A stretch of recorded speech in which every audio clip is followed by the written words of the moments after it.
کہ آج سے پہلے بھی ایک شخص کرسی کے اوپر برا جوان تھا اور وہ اپنے آپ کو خدا سمجھ بیٹھتا تھا، لیکن آج دنیا کے اندر منہ دکھانے کے قابل نہیں ہے۔ ہم اس کو ایکسیپٹ کریں یا نہ کریں، ہم عمران خان کو آج گولی بھی مار دیں، ہم عمران خان کو پابند سلاسل کر دیں، لیکن کس طرح اسے پھنسایا گیا، کس طرح اسے اندر ڈالا گیا، لوگ آج بھی سوال کرتے ہیں۔ پھر جن امیر اسی طرح انڈیا کی بھی ہے، اسی طرح سے آپ نے بنگلہ دیش کا بھی ذکر کیا، لیکن بنگلہ دیش اور انڈیا سے ہم منفرد کیسے ہیں، کس وجہ سے ہم ذلیل ہو رہے ہیں؟ صرف لیکن سوچنے کی بات یہ ہے کہ جو اس وقت 6 سال 4 سال 10 سال سے 16 سال کے نوجوان بچے ہیں، وہ جب 25 سال کی عمر سے اوپر گزریں گے اور بہت سارے اداروں کے اندر نوکری کے لیے جائیں گے تو وہ وہاں پر کیا کریں گے؟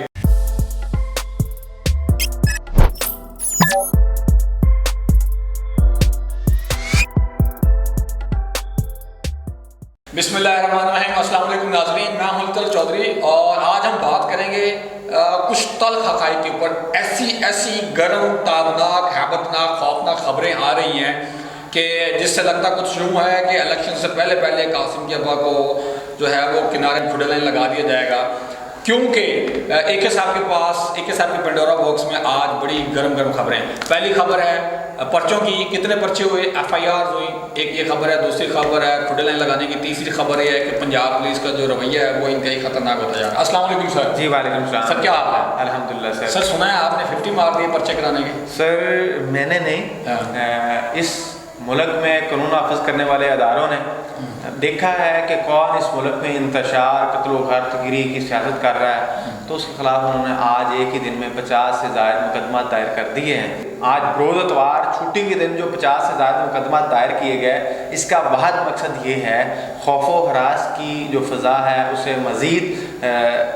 دیر تک لے کے چلنا، آئندہ آنے والے الیکشن میں اسی اثر و رسوخ کو برقرار رکھتے ہوئے PDM کی طرف جو جھکاؤ ہے ووٹرز کا وہ زیادہ کرنا۔ دوسری طرف آپ کو بھی پتہ ہے کہ ہمارے چیف جسٹس صاحب بھی جا رہے ہیں، صدر علوی صاحب بھی چلے جائیں گے، اسی طرح سے اور بہت سی جو چینجز ہیں، پرائم منسٹر صاحب پھر نگران سیٹ اپ ہوگا، تو اس وقت جو آج وہ خود ہے نا، آج وہ خود اس فضا کو اس طرح سے ترتیب دے رہے ہیں، ہموار کر رہے ہیں، کل کو نگران سیٹ اپ پھر یہ نہ کہہ سکے کہ ہم نے یہ کیا، وہ تو کہیں کہ ہم نے تو اس جو مقدمات تھے ان پر امپلیمنٹیشن کیا، ہمارا اس میں پیروی کی ہے، ہمارا اس میں کوئی عمل دخل نہیں ہے، اگر قصوروار ہیں تو وہ ہیں، تو تب حکومت وہ نگران سیٹ اپ کر رہا ہوگا، تو اس پر بھی کوئی نہیں آئے گا، اس پر بھی کوئی نہیں آئے گا، تو ظاہری بات ہے ایک آپ کہہ لیں کہ ملک میں ایک ایسی فضا قائم ہو جائے گی جس سے نہ اس ملک کا بھلا ہے، نہ اس ملک کو آپ کہہ لیں کہ ترقی کر سکے گا۔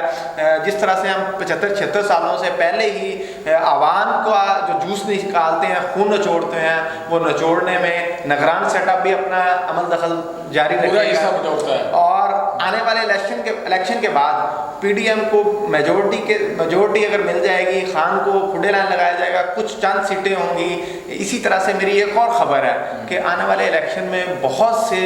لوگ جو ہیں وہ ہمیں نظر آئیں گے جو کہ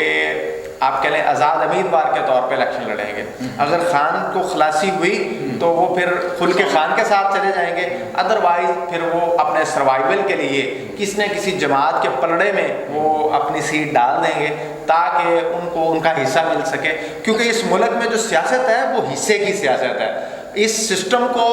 ظالمانہ تسلط کو قائم کرنے کی سیاست ہوتی ہے، نہ کہ قوم کی خدمت ان کا مقصد ہوتا ہے۔ بین الاقوامی سطح پر جو اوورسیز پاکستانی ہیں ان کے اوپر کیا امیج مسلط کیا جا رہا ہے، وہ کیا سوچ رہے ہیں، کیا وہ انویسٹمنٹ لائیں گے پاکستان میں؟ اس سے کیا ہماری جو سیاح و تفریح کا جو بزنس ہے، $2 ملین ہم سالانہ کماتے ہیں،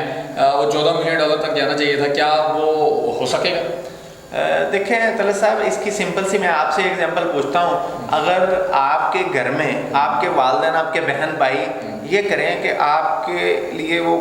پراپر یعنی کہ آپ کا جو کپڑا ہے، یعنی کہ سارے بہن بھائی جب کمبائن فیملی ہوتی ہے، کمبائن فیملی کا یہ ہوتا ہے نا کہ جب انہوں نے کوئی کپڑے بنانے ہیں یا کوئی اور گھر کا انیشیٹو لینا ہے تو وہ سارے اجتماعی طور پہ یہ چیزیں کر رہے ہوتے ہیں، یا ایک ناشتہ صبح کا پراپر ہوتا ہے کہ ایک ہی ٹیبل پہ سارے کریں، آپ کو ناشتے کے لیے بھی نہ اٹھایا جائے، آپ کو وہ پراپر جب عید پہ کپڑے بنانے ہیں اس وقت بھی نہ کیا جائے، بلکہ یہ کہا جائے کہ آپ کو تو کپڑے سوٹ ہی نہیں کرتے،